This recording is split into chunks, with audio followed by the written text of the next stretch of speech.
오늘 받아든 국정수행 지지율이 또 주목받고 있습니다. 지난주와 비교해서 급락했다. 대부분의 언론이 지금 이렇게 표현을 하고 있습니다. 그리고 그 수치 자체도 취임 후의 최저치입니다. 여론조사 기관에서는요, 조사 기간 초반에는요, 이른바 주식 양도세 논란, 그리고 민주당 소속이었던 이춘석 의원의 주식 차명거래 의혹이, 또 조사 기간 후반에는 조국 전 대표, 윤미향 전 의원 등의 사면 논란이 지지율의 하락세를 심화시켰다. 이렇게 분석했습니다. 그렇습니다. 여론조사 기관 리얼미터가 에너지경제신문 의뢰로 지난 4일부터 8일까지 조사한 결과인데요. 이 대통령 국정수행에 대해 응답자의 56.5%가 잘함이라고 응답했습니다. 전주 대비 6.8%포인트 낮은 수치로 이 대통령 취임 후 가장 큰 폭으로 하락했습니다. 반면에 이 잘못함이란 응답은 38.2%를 기록해 전주 대비 6.8%포인트 상승했습니다. 앞서도 짚어드렸던 대로요, 이재명 대통령이 이제 당초 예정된 국무회의보다 하루 앞당겨서 임시국무회의를 소집을 했고요. 거기에서 사면 명단을 처리하기로 한 그 이유 역시도 이 속전속결로 후보풍을 진화시키기 위해서다, 이런 해석이 나오고 있습니다. 네, 이 국무회의가 매주 화요일 열리는데요. 이 대통령실은 내일 국무회의에 일반 안건이 상당히 많아서 이 실무적인 이유로 이 사면 관련 국무회의를 오늘로 앞당겼다, 이렇게 설명을 했습니다. 역대 정부에서도 사면 논의는 이 임시 국회의회를 별도로 열어서 진행한 경우가 많다면서 확대 해석을 경계했는데요. 하지만 정치권에선 이 조국 전 대표와 윤미향 전 의원 등의 사면을 강행을 할 경우 중도층과 청년층 이탈이라는 이 대형 리스크를 동반할 수 있기 때문에 이 대통령이 하루라도 빨리 결정을 내고 이런 논란에 종지부를 찍겠다는 판단을 했을 것이다라는 분석도 나오고 있습니다.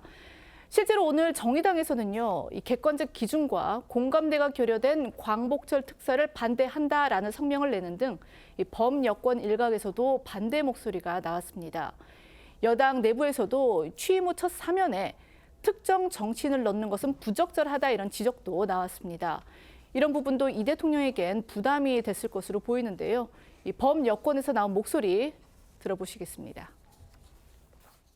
조국 대표가 양심수는 아니잖아요. 어쨌든 뭐 이렇게 거룩한 일 하다가 잡혀 들어간 건 아니죠. 한 연말쯤에 하는 게 모양이 더 좋지 않았을까. 대통령 임기가 시작된 지 한 석 달 정도이고 정치인 사면에 대해서는 다음 기회로 넘기는 것이 좀 바람직하지 않을까 싶습니다.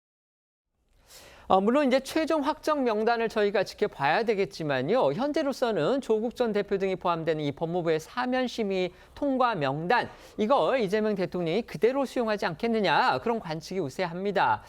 그런데 여권 내부에서조차 지금 비판 여론이 나오는 상황에서 이재명 대통령 왜 이렇게 사면을 강행하기로 했을지 그 이유도 한번 짚어보겠습니다.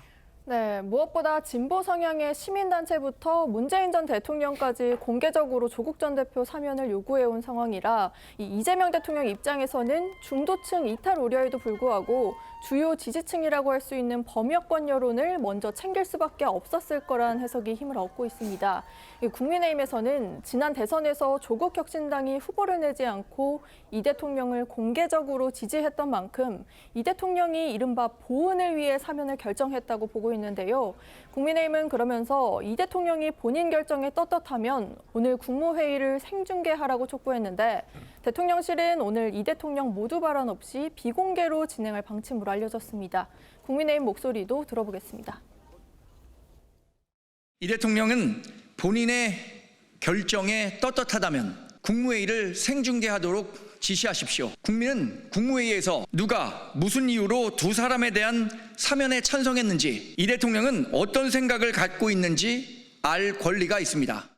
이재명 정부 출범 이후에 여러 가지 정치적 논란이 된 그런 일들이 좀 있었습니다. 가령 예를 들면 일부 장관 후보자들, 그다음에 김민석 총리 후보자의 여러 가지 관련된 의혹들이 있었죠.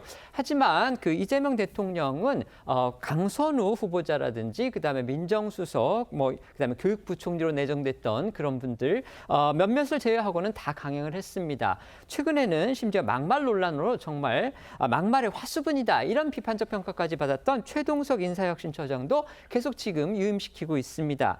이런 모든 배경에는 그래도 이재명 대통령의 지지율이 높다, 유지되고 있다, 그렇기 때문에 그거 믿고서 간다, 이런 관측이 나왔던 게 사실입니다.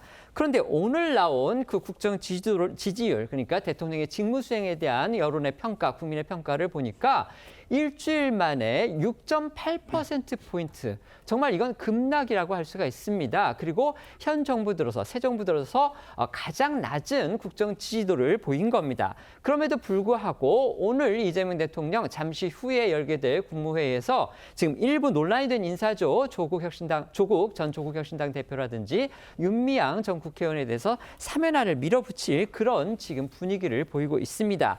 그렇다면 그 이후에 이재명 대통령의 지지도 어떻게 될지 더더욱 주목이 되는 겁니다. 오늘 나온 국정 지지도 어떻게 평가하십니까? 뭐 일단은 조금 떨어진 것은 맞지만 앞으로의 추이를 좀 면밀하게 살펴볼 필요가 있을 것 같고요. 아마 지금 최근에 나왔던 이 주식 관련한 세제 개편안이 조금 치명적이지 않았나라는 고민과 우려는 있었습니다. 근데 이제 당 차원에서 적극적으로 어떤 이 민심을 반영해서 50억으로 유지를 해달라라는 이야기를 했기 때문에 그 부분에 대해서 유보적인 입장을 대통령실이 취하고 있기는 하나 향후 어떤 입장을 취할지 좀 지켜봐야 할 것 같고요. 앞으로의 지지율 추이가 이처럼 계속 급락하는 추세를 이어간다라기보다는 지금까지 여러 정치적 위기가 있었지만 빠른 조치를 통해서 타개해왔던 만큼 정부가 지혜롭게 잘 대처하리라고 생각합니다. 네. 참 민주당의 자기 편 감사기 정말 좀 솔직히 무섭습니다. 사실은 뭐 정말 이 논리나 이 앞뒤를 가리지 않고 참 저 아까 유시민 작가의 보좌진들을 저 비난하는 걸 보니까 참 너무 어이가 없다라는 생각이 듭니다. 자, 이재명 정부는요 국민 주권 정부라고 그랬어요. 그리고 항상 피해자 중심주의라고 이야기를 하고 있습니다. 그리고 을지로위원회라고 이야기를 하고 있습니다. 근데 이 말은 결국 자기 편에게는 또 통하지 않는 것 같습니다. 아무리 여론이 그래도 그냥 우리 길을 간다라는 것인데요. 그렇다면 아까 이 보좌진들 비난하셨는데 그럼 이준석 의원에 대한 이 주식 공개한 것도 그럼 기자의 갑질입니까? 기자가 잘못 찍어서 그런 건가요? 그러니까 본인들이 한 짓은 생각하지 않고 그거에 대해서 폭로하고 비판하는 사람들을 오히려 다시금 공격하는 이런 모습들이 지금 반복되다 보니까 저는 국민들이 이제는 어떤 이런 부분에 대해서 이제 비판적 시각을 좀 가지지 않나 싶습니다. 더군다나 강선우 의원 같은 경우는 그럼 그 보좌진들이 무슨 의도적인 목적을 가지고 이렇게 폭로했다는 것인가요? 참 이게 이해가 잘 되지도 않고 자 이런 식으로 이제 국민 주권 정부라고 이야기를 하지만 오히려 자기들 주권 정부라는 그런 비난을 산다 그러면 저는 이런 여론조사에 나타나는 지지율 하락 추세는 계속되지 않을까라는 그런 생각도 듭니다. 네.